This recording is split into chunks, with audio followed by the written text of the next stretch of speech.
Hi, everyone. It's Amanda Rieger Green. Welcome to Soul Sessions and welcome to April. We are in a new month with beautifully new energy, but it may not feel like it yet. So just trust the process and know something beautiful is regenerating. It's a month of regeneration.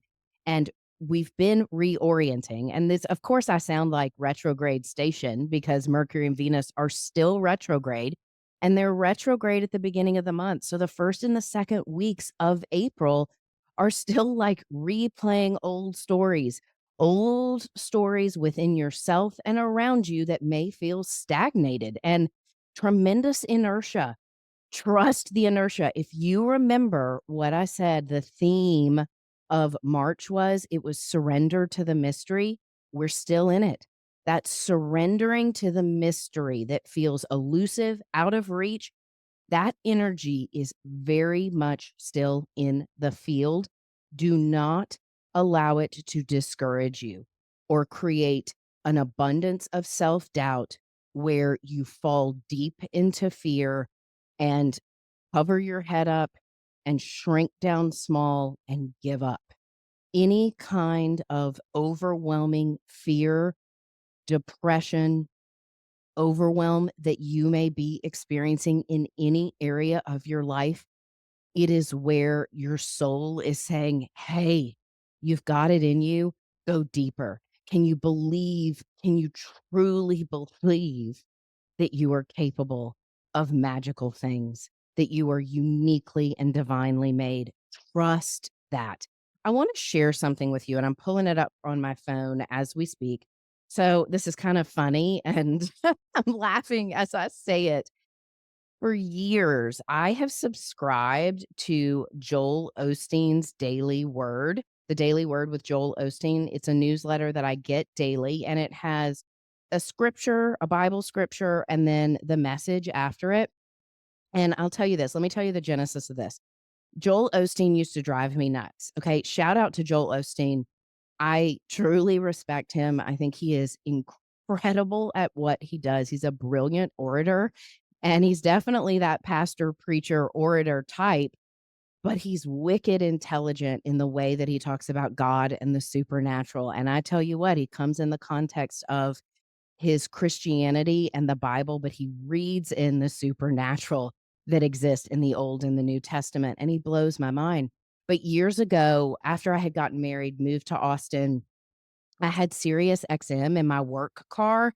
And in the morning when I was headed, I used to have to drive a lot. I oversaw multiple offices and locations. So some days I'd have to drive to San Antonio, some days to Temple, Texas, or Austin or New Braunfels, wherever I was going. So I'd be in the car, and of course, I'd have work calls and everything, but I would allot 25 minutes and I would turn it on to Joel Osteen radio and I would listen to one of his sermons. And it would literally, like, he would build me up. I would listen to the message, and he always started out with a joke that cracked me up. And they're cheesy jokes, but they would make me laugh because this laughter that I felt, he inspired the heck out of me, and he was so clever and creative. He is so clever and creative. But anyway, I started subscribing to his daily word, I don't know, like a decade ago, and I get it every day and I read it every morning because it's poignant. And let me read today's to you because I feel like it hits the nail on the head not only for April, but these first couple of weeks of the month. And I hope it resonates with you. So bear with me. The scripture for today is, for you know that when your faith is tested, your endurance has a chance to grow. And that is from James chapter 1, verse 3. And here's the message: develop your character. Amanda, too often we put conditions on God and on our prayers. God, I will be happy if my boss moves to the backside of Mars. When you get him out of my life, I'll have a good attitude.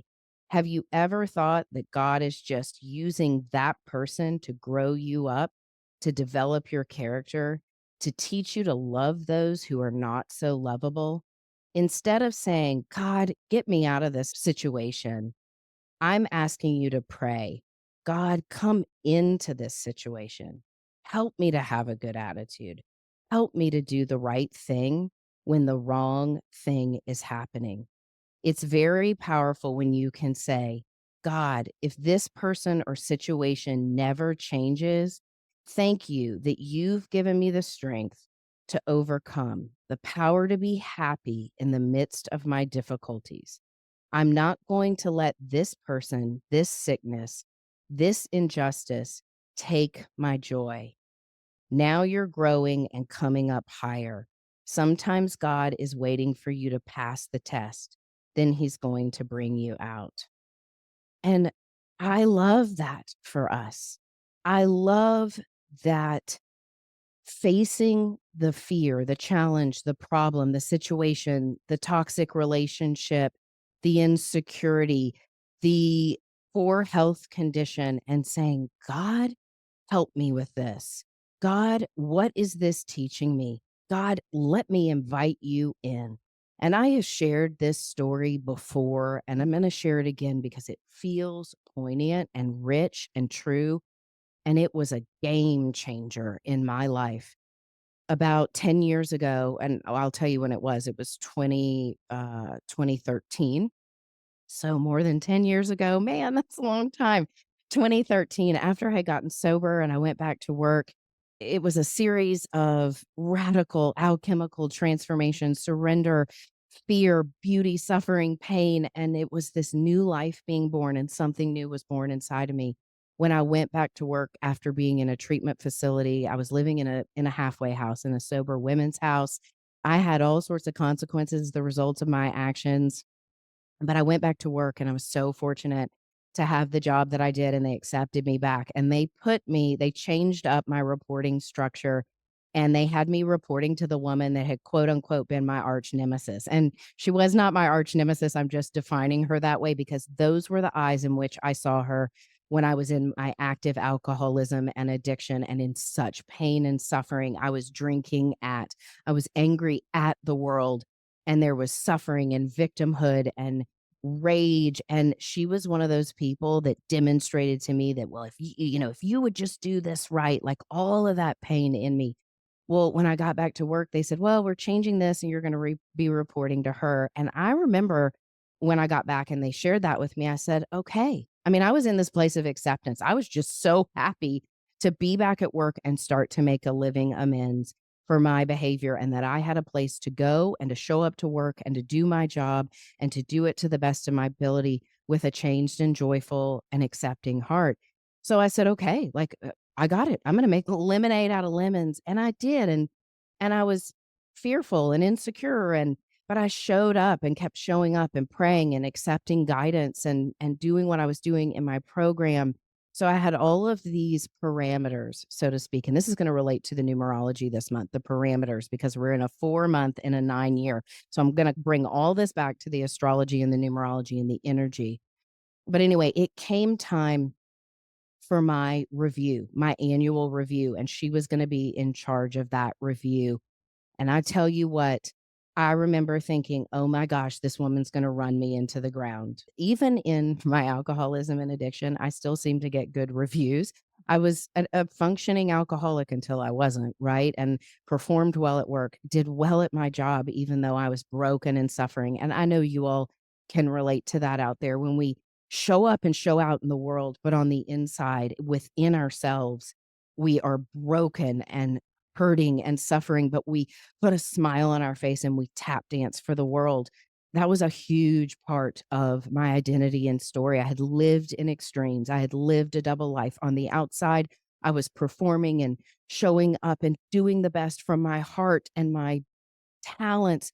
And on the inside, I was broken and suffering, and the center wouldn't hold. I couldn't. And then when it broke, it broke. And it broke painfully and publicly. And it was the best brokenness, the best gift I could have ever had.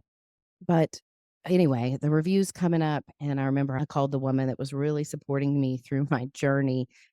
And it was the day of that review. And I was sitting in my office and I said, I've got my review today. And I was like, she's just going to hammer me. And I was like, what if she gives me a terrible review and then they have cause to fire me? And she says, have you been doing your job? Have you been showing up well? And I said, oh my gosh, better than ever. I'm here at 7:30 in the morning with a clear head and an open heart. I love the people I work with.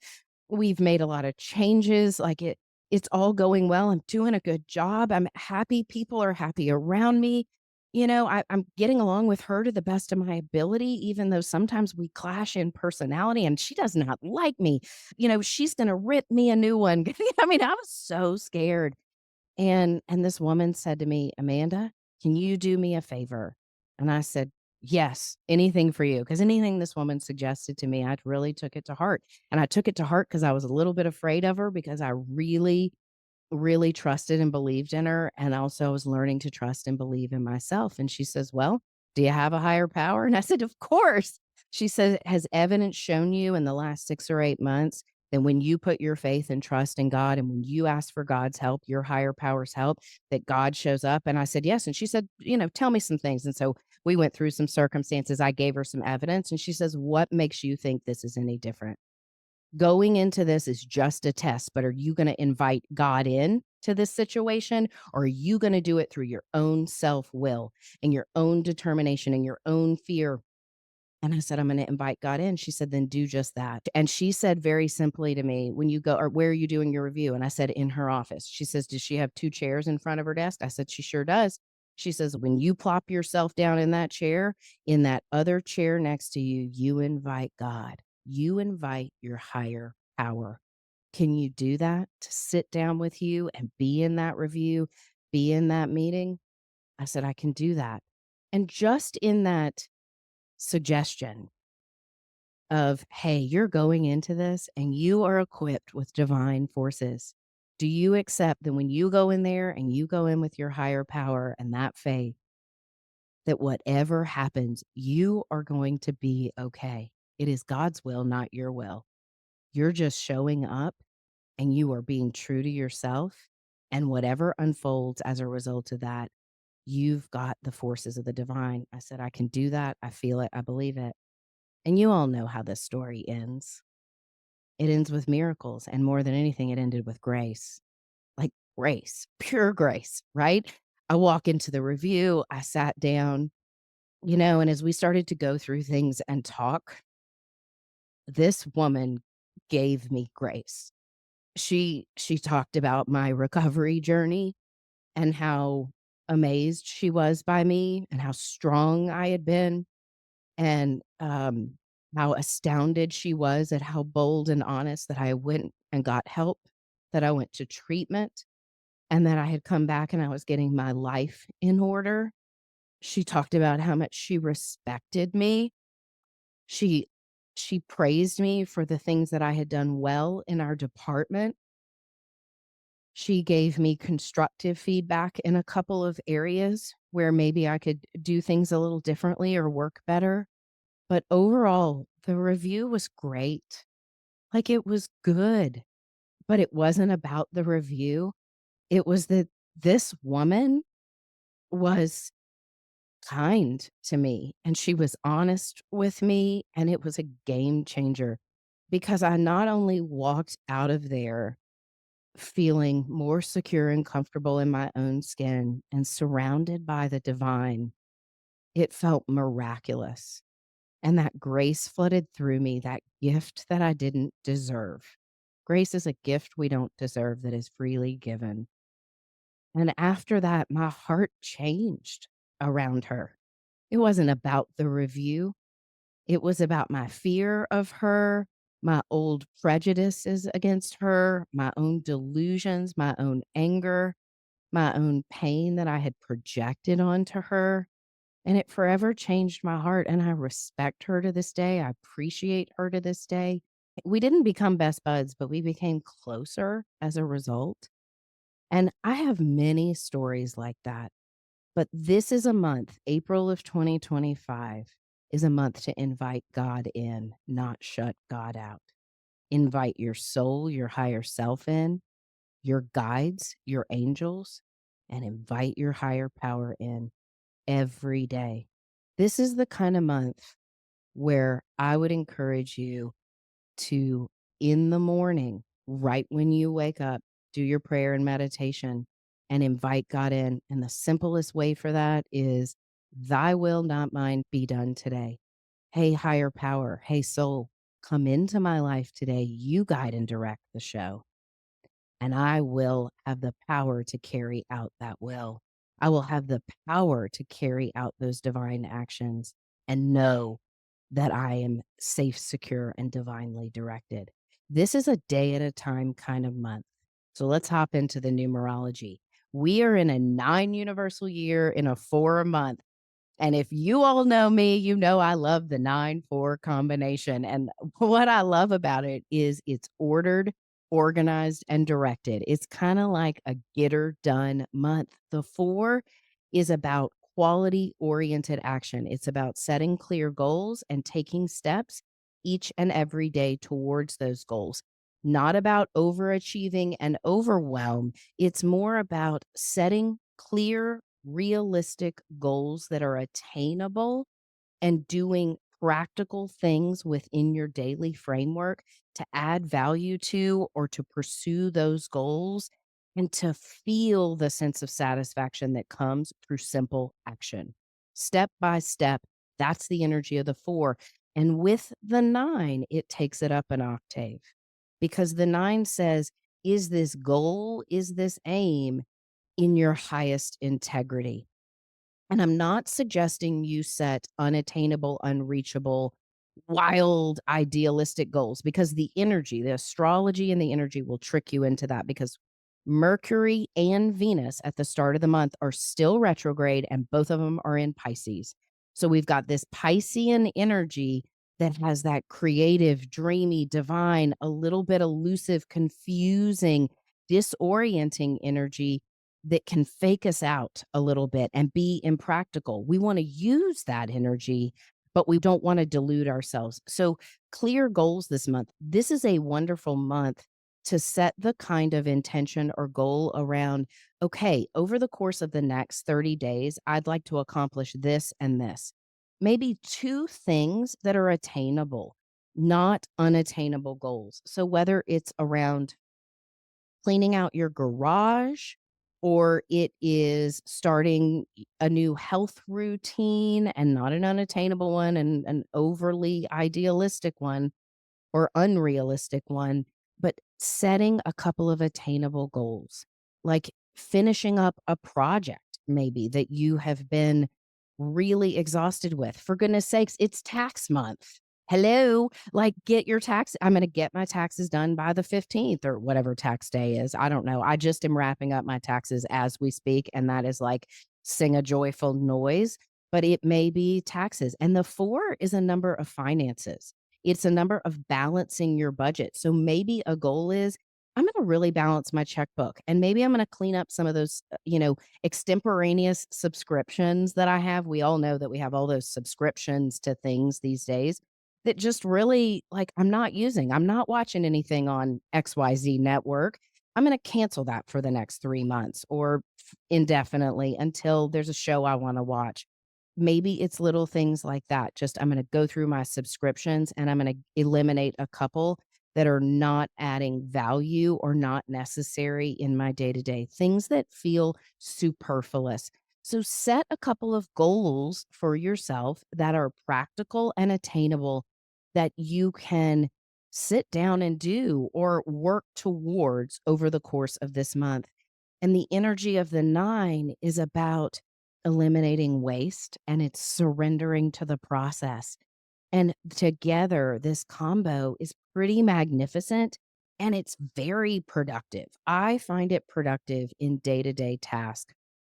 And I hope that you all can right now just hit pause and jot down those 2 goals. Do it now. Hit pause. If you're driving, like be careful or whatever. If you're operating a crane while you're listening to this, hopefully you're not, or, doing heart surgery.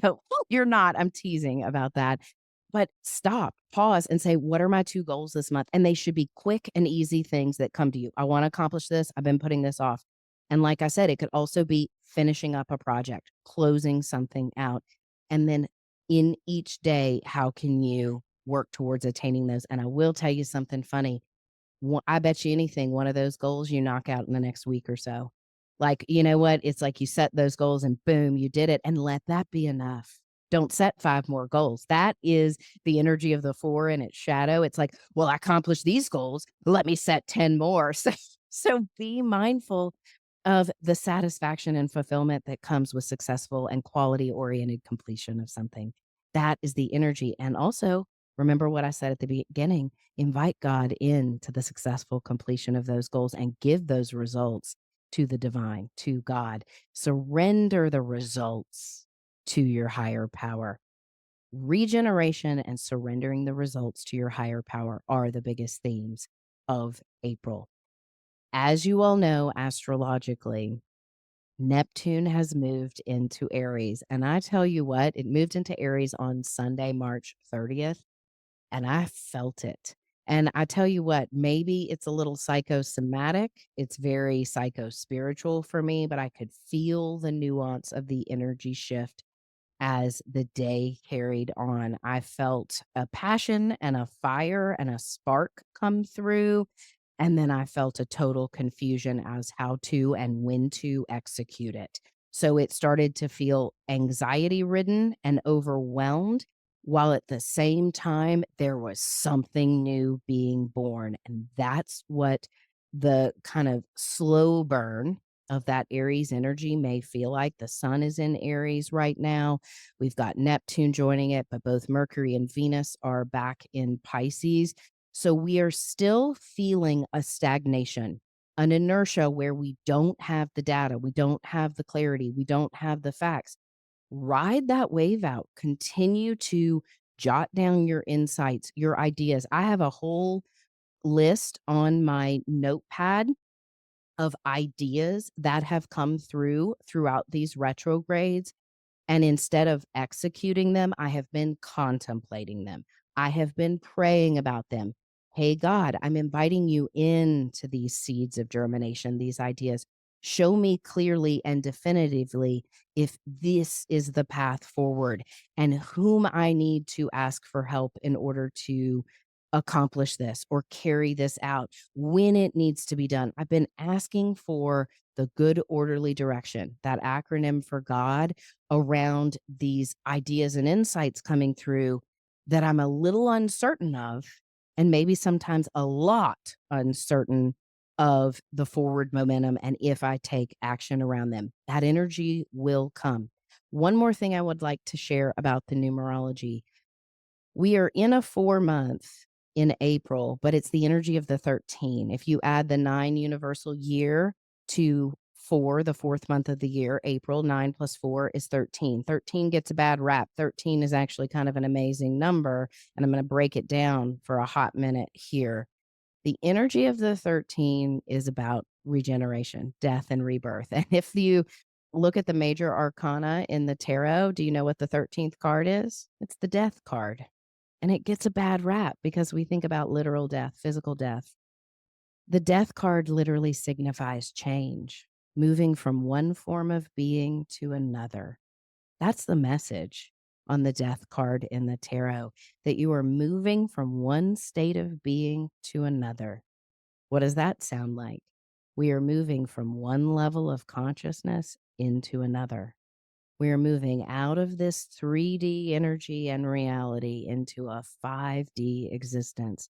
And moving more fully into 5D has a different set of rules and ways to look at, engage with things than the 3D linear world does. And so we're still walking between those worlds. And of course, the energy of the 13 is made up of the 1 and the 3. The 1 is very Aries. It's bold. It's me, myself, and I. What do I do? How do I take action? And the 3 is about creativity and joy. And what did I just read in that message from Joel Osteen? How can I bring in more joy?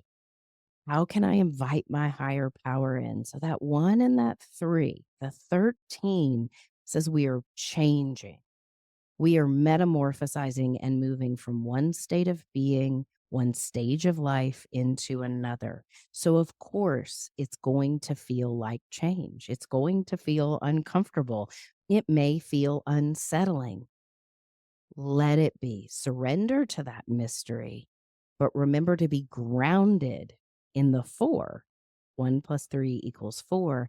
of what is the next indicated action? What is wise action?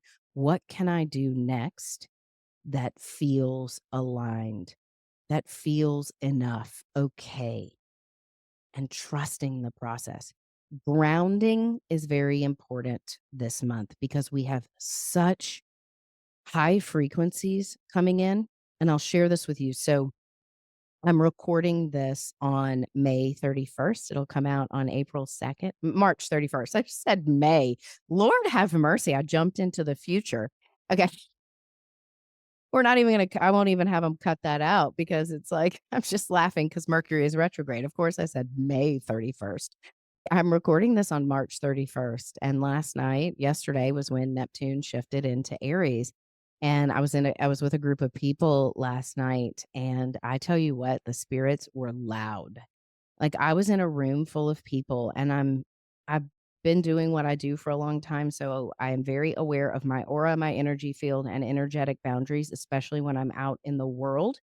I've shared this with you all before, but when my antenna and my light came on, I could be in the grocery store, on an airplane, and spirits were just bombarding me, and it was like I had to say something, I had to share. That doesn't happen to me that often anymore because my boundaries are clear.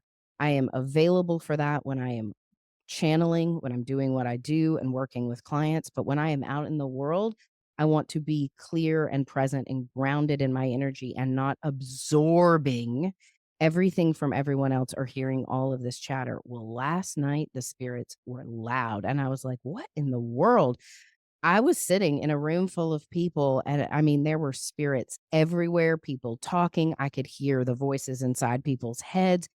And I was not interested in what was going on in the least with anybody. I was just trying to like find my own center, and it was very disoriented. I mean, I felt really out of body. I could not ground into my heart, and I kept just breathing. I kept coming back to my breath.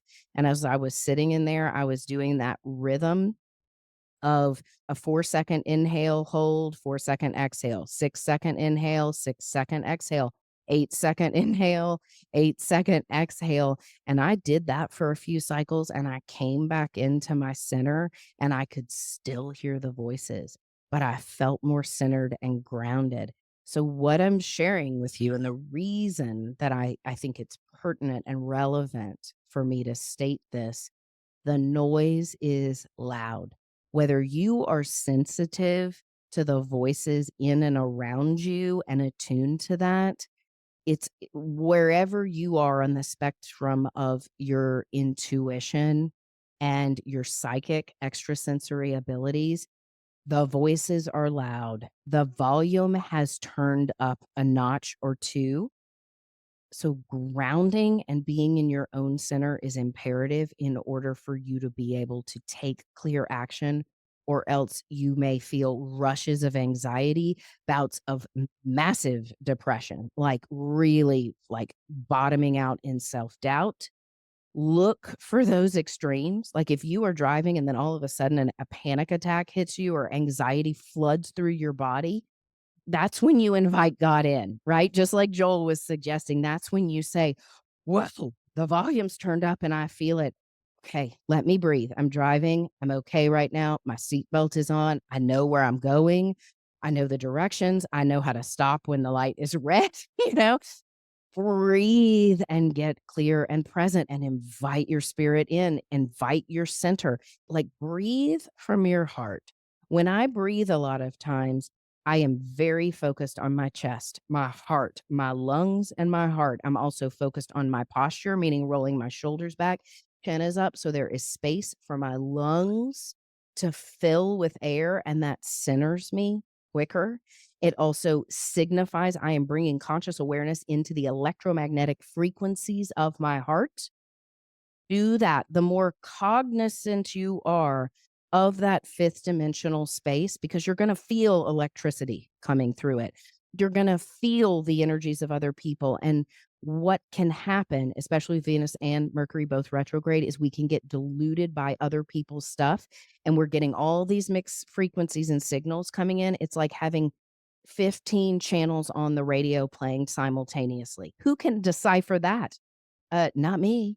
You got to single out the signal, and finding the signal is your own signal, your own truth, your own discernment, and be able to center into that. And you may have to do that multiple times a day, but pay attention, come back to your center. And if it shows up for you in the form of depression and really just flat out fear that shows up in inertia, exhale that energy out, shake it off, move your body, move that debilitating stagnation, even if it is just shaking your palms or shaking your moneymaker, whatever it is. Literally, I tell you what, that helps. Take a shower, rinse it off, do something physical if it is showing up in the form of debilitating, crippling depression, where it just feels black and foggy. Shake it out, move it off. You don't have to go run a marathon. Just move your body and signal that you're moving the inertia, the stagnation, the heaviness out of your body. And again, focus on your heart. And a good place is just to massage your sternum. Massage the sternum, activate that part of your nervous system that will just create a resonance and a synchronicity there. And breathe, roll your shoulders back, lift your chin up. Those literal actions in your physical body signal a chain reaction chemically to your brain, and it interconnects the heart and the brain and the body. And you'll send a message out in your frequency field that you are fortifying and tuning your radio dial to your unique frequency. That will be helpful. All right, let's talk a little bit astrology and let's go through some dates. April 7th is when Mercury stations direct. Hip, hip, hooray. But one thing I will remind you all is probably the 5th, 6th, 7th, 8th ish, as Mercury stations, reorients, and is moving direct. That's when we are primed for glitches, miscommunications, IT issues, scheduling mishaps, any kind of funky business. That's when it happens. So pack your patience, add a little bit of extra time in headed to a meeting or an appointment that you have. If somebody cancels, be flexible and reschedule. If you need to cancel, be accountable to that. Pick up the phone, send a text or an email, whatever you need to do, be accountable to it and cancel if something is too much on your plate or something comes out of the blue, and see if you can eliminate the guilt or the worry or the perfectionism of I'm not enough, I'm not doing enough and fast enough. Because with Mercury stationing direct, and it's stationed direct at 26 degrees of Pisces, first thing in the morning on the 7th, 7:07 a.m. on the 7th, 7:07 a.m. Eastern time. So obviously 6:07 Central time. And then you do the math wherever your time zone is. But it's first thing in the morning. So I tell you what, first thing in the morning on the 7th, boom, I would set an intention or two of clarity, because Mercury in Pisces, while it can be foggy and delusional, it is wickedly creative, and it is connecting the conscious mind to the collective and the unconscious mind. So I would get up and journal that morning. I would get up maybe and meditate, whatever you can do to just clear your mind and connect with something higher, and set an intention that feels aligned for you, and maybe based in these last 3 or so weeks while Mercury has been retrograde, what has shifted and changed within you? What have you been rethinking in your life? What have you really been focused on that's been creating frustration and fear? This is a good time to set the intention that you will receive divine help and you will have clear thoughts and communication moving forward as Mercury moves direct. On April 12th, it's a big old day. We've got a full moon in Libra and Venus stations direct in Pisces. Hip, hip, hooray. So you see why I said the first couple of weeks of April we go until the 7th, and then Mercury will station, and then we've got Venus stationing on the 12th on the full moon in Libra.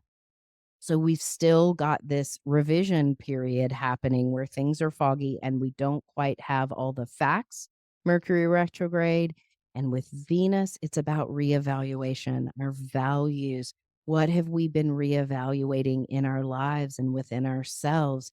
Now we will have the thoughts, the communication around it, and we will have that inside valuable job to take tangible action because Venus is about tangibility in the material world, money, finances, resources, relationships. If you've had relationship stuff going on, wherever this has manifested, think back, review, reflect, and as Venus stations direct, know that that reorientation period is now coming to a close where there will feel like and there will be forward momentum. So the full moon in Libra is at 23 degrees of Libra at 8:22 p.m. Eastern time on April 12th. And Venus stations direct not even an hour later at 9:02 p.m. on the 12th. So Venus rules Libra. And even though Venus is in Pisces, this is adding beauty and positive energy flow into this full moon. Libra full moons are, of course, about balance and harmony. And with the sun opposite the moon in Aries, Aries asks us, what do I need to do in order to create greater balance and harmony in my life? The Libra full moon, a Libra full moon in general, is about decisiveness because Libra can teeter. It loves to look at both sides of things because it seeks fairness. It wants to look at all perspectives before making a decision. And this full moon says, be decisive. Anything in your life, and I would encourage you during this full moon to recognize where you have been indecisive over the past month or so with Venus retrograde and Mercury retrograde, and not as a negative thing as you've been being reoriented. Now is the time to begin to take direct action and look at where you've been indecisive to point you in the direction of decisiveness and taking healthy action. It's a really great full moon for closure around any kind of projects that no longer serve your highest good, that you're over and done with, that need to be finished up.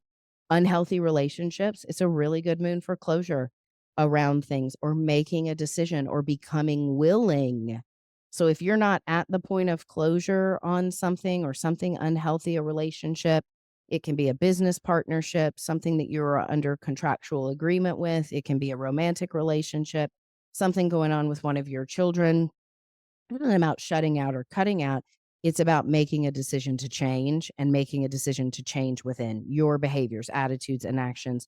And you may not be able to take action or have a conversation about it. You may not be ready for that yet, but where can you become willing? And also, hello, we're going to go back to the theme. Where can you invite God in to support you in the action around that and the decisiveness, making a decision? I know for me, once I make a decision that I've been fumbling around and has been creating stress, it's like, boom. Not only is there freedom in that, all of a sudden possibilities become unlimited because I made a firm decision internally from the inside out. And then it's about when the divine or right timing is to take action around that decision. And that feels good. Like there's something about that that feels whole and true. It's also a really good full moon for forgiveness. If there is an area in which you need to clean up your side of the street, and remember, the energy of the four is about house cleaning of the head and the heart, literally cleaning up some things, reorganizing some things on your desk, in your life, in your house. But this is a good moon for cleaning up your side of the street. If there's an amends you need to make, or if you need to forgive yourself, this is a really great moon for that. And it may just be writing a letter that you never send. It may be getting everything out on paper and burning that paper. It is a good moon. It's a good moon to burn something, by the way, because the sun is in Aries and the moon in Libra, air and fire. It's a great moon for fire rituals, fire energy. So, lighting a candle, lighting your incense, burning some sage, clearing energy. I would totally burn some sage and incense and clear your energy. I would sage the heck out of yourself during this moon. I'm going to do it because we've had all of this retrograde energy and clearing of the old. There's a changing of the guard that is happening. We are entering a new epoch, a new era. I can feel it, see it, and I am still translating that language within myself and soul to be able to communicate that. And I've just taken on the attitude that it's exciting, it's adventurous, rather than it's confusing and uncertain. So this is a really good moon to clear. Sage your house, sage yourself, clear that energy, open up some windows and let it out so you feel that the energy around you is purified. There's a purity in it and beautiful. Libra full moons are about beauty. Anything that brings you beauty in your life, do it. And especially with Venus moving direct, it's time to get your hair redone. It's time to get your nails done or whatever beauty procedure you want to have. Green light all the way with Venus direct and this full moon after this. Schedule that, whatever, the massage, whatever you want. Not that you couldn't have done it before, but typically, rule of thumb during Venus retrogrades, don't get a major surgery or at least a cosmetic one. But anyway, it is a good moon for beauty. So create something beautiful in your life. And whether it's going to a play or the movie or a museum and looking at art or getting outside and seeing the electric colors of spring. I'm wearing a green sweatshirt today because there is electric green in Texas right now. We had massive rain this weekend. And all of a sudden, the blue bonnets are out. And when I am driving, it is like lime green, neon green, all these hues of green, and the sky has been really dark. It is one of my favorite things when the sky is gray and dark and the grass and the trees are electric green. There's something otherworldly in that to me, and that's beauty. And seeing that and feeling that within my body, that's what we are regenerating. It's spring. Bring on the spring within. Allow your spirit to spring back up because we have been in a phase of behind the scenes work. Okay, moving on. So with Venus stations direct at 9:02 p.m. on the 12th, you're going to feel the forward momentum. And what I have to say next, I'm smiling because I'm like, bring it, bring it, bring it. On the 18th, well, hold on. I'm getting too excited. I'm getting ahead of myself. On the 16th, Mercury will enter Aries. So it's out of Pisces and it's in Aries. The sun is in Aries and we will have Mercury in Aries. Neptune is in Aries. There is a lot of initiator energy here. You will be thinking more clearly. You will feel more bold in your thoughts. Watch out for overreaction and aggression because it can come, but really feel yourself, feel your boldness, feel that vitality coming back to life within you. On the 18th, this is what I was getting all hyped up about. Mars moves into Leo. Mars has freaking been in Cancer since January the 6th. And look, Mars does not like Cancer. For all you Cancer sun moons or rising, I'm a Cancer rising, by the way, sun moons and rising where you have had Mars work in your chart and whatever your other astrology is, it may have been working and doing some aspects depending on what your astrology is. If you got a lot of Capricorn energy, there's been some opposition most likely there. But Mars is not comfortable in Cancer. Cancer is behind the scenes, wise, introspective, watery, intuitive. And Mars is out there in the open, moving and shaking and fighting and showing up and showing out. So in Cancer, it's been uncomfortable. It has been reprogramming and rewiring our subconscious and especially our fears. And I tell you, the biggest thing that I have felt and seen within myself and others is passive aggressive behaviors. That's probably the biggest red flag to me and what I see with Mars in Cancer passive aggressiveness, where other people are passive aggressive or I am passive aggressive, meaning really not putting our money where our mouth is or speaking our truth and, having fights and discussions within our own head and mind versus having that discussion with someone else or gleaning the facts, contempt prior to investigation. Mars has done a number with and on us internally. And once it shifts into Leo, and it will be traveling for the first 6 degrees through its post shadow, which is where it was when it began retrograding at 6 degrees of Leo back in December of 2024, December 6th to be exact. And I don't even have to look at my paper on this. I know these dates in my head because Mars retrograde is it's intense, and moving through Cancer felt like more Mars retrograde. And then with having Mercury and Venus, y'all, we've been through a lot. I mean, I feel it. I know you all over there are like, "Oh, preach, preach." Like, it's what I feel for all of us, and I know in the conversations I have, we're like, We're ready for this."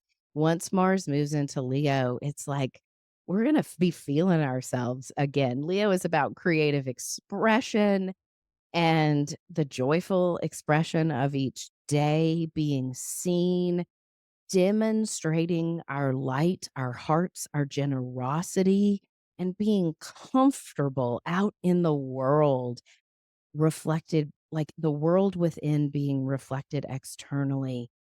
Allow yourself to be seen. Show up wholly as you. This momentum will feel really good. Take healthy action, but be creative, be fun, be playful, be spontaneous. Prioritize your play. And that can be as simple in a tough day of prioritizing a perspective of expectancy versus expectation, optimism, and really allowing that to be demonstrated in your actions and through your relationships and out in the world. And with Mars and Leo, there's kind of a like, I just want to like seek pleasure in life, the romance of life, having fun, do fun things, because fun things add a tremendous amount of quality to our very serious, intense life circumstances and nature. And we need that creative outlet to be able to come up and articulate and follow through with the divine solutions, the genius, the wisdom that comes through. That creativity is going to give us the momentum and the passion. And one thing that's coming through is feeling inspired and enthusiastic, feeling a rejuvenation of inspiration and enthusiasm within yourself and your life, and however that is showing up for you. Look for that. Start looking for joy, looking for inspiration and enthusiasm in life, and how you dole that out, how you encourage and inspire and motivate others. And when you feel inspired yourself, who inspires you? On the 27th, we have a new moon in Taurus at 7 degrees of Taurus, and that's at 3:31 p.m. Eastern Time. This new moon in Taurus closes out eclipse season. So officially, as we shift, we're closing it out through the Libra full moon, but it's kind of still got a residue, a trickle of energy there. It officially, we're starting a new cycle with the Taurus new moon. And Taurus new moons, it's an earth new moon. It goes very well with the numerology this month, the energy of the four. Taurus is about the material world, money, sound like the energy of the four, right? Money, finances. It's also about sensual pleasures, our material world, material things. This is an exceptional full moon to take some clear action that you want to be sustainable. This new moon is about setting a new precedent in you are grounding in and what is sustainable. And what's interesting about this, and I want you all to think about this, the dates and the time frame. As Mercury stations direct on the 7th, then we have the full moon in Libra and Venus station direct on the 12th. Between the 13th and this new moon, the 27th, things should be codifying, clarifying. You should have insight. You should have action you're ready to take. The momentum, the inspiration should be rebuilding. So you're going to have more clarified data within yourself and your direction forward. This is a really good new moon to decide what you want to do, what is sustainable for you, and what action you're going to take in the 6 months, 8 months ahead to fulfill that, to move forward. And it's not that there's not forward momentum before, but this new moon to me almost feels like a brand new year. I'm not joking. Like when I was doing the energy and I looked back over the numerology and astrology guidebook and I was like getting into the energies and thinking about things. I'm like, this is like January 1st energy. What January 1st energy should feel like. That's what this new moon feels like. And Taurus energy is slow and steady wins the race. It's about the long game. So it's like something is grounding in. This is a really great new moon for nourishment, meaning nourishing yourself in some way. How do you nourish yourself? Physically, emotionally, and spiritually. Where do you find nourishment and how do you do that on a daily basis? And it can be in little ways or big ways. So, finding ways to nourish your body, mind, and spirit. Remember that Taurus can get stuck, be stubborn, possessive, and really get stuck in its own system of belief or situation or circumstance, if there is a new moon to get yourself unstuck, this is the one. And if you come to this new moon at the end of the month and you're like, I don't have the answers, and you're still feeling lost and you're not feeling that revitalized energy, this is the moon to say, I am truly ready to be unstuck. Show me the direction forward and give me the clarity and empowerment to take action, to take healthy, sustainable action. I love this new moon. I'm looking forward to it. And I'm hoping that all of us by this time, new things are firing and wiring for us. And we're feeling this reconstruction period, this regenerative energy, and we're starting to see it materialize IRL in real life because the sun will have moved into Taurus. And I can't remember what date that is. I am not looking at my calendar. It's like the 20th or something when the sun moves into Taurus. We'll write it in the show notes. We'll write the correct date. But with the sun in Taurus and the new moon where the sun and the moon are conjoined, something new is really asking to be nourished within us, within our actions, within our life, and to show up in the material world. It's a really good moon for manifestation, meaning planting seeds and germinating, really writing out clear intentions and becoming willing to make the changes in order for those intentions to do your part, essentially. Whatever the intentions are, you don't just sit back and become a bystander. There's action required in that ask of us when we plant seeds of intention. What is my role? And do I have the courage to carry that out? Last but not least, on the 30th of April, Venus will move into Aries. So Venus will be out of Pisces and into Aries, and we will have that fiery energy that is passionate and romantic and a little bit aggressive in its romance, but it's going to be moving forward. And something has probably shifted within you within intimate relationships. And whether it's around money and finances, because Venus does govern that, or it is relationships, business contracts and agreements, contractual kinds of relationships, partnerships, you're going to have the courage and the boldness to put your money where your mouth is, to take the action and feel like you are setting out, pioneering on a new path and with creativity, with beauty. The last thing I'll say about this energy and even as I'm thinking about Venus and Venus moving from Pisces into Aries, thinking about the romance of life. I'm a Libra, and this is something that I've contemplated quite a bit recently. Is that I love the romance of life, the poetry of life. To me, I'll just explain that really simply. It's like, I love the movie You've Got Mail or The Holiday. Just give you 2 simple movies.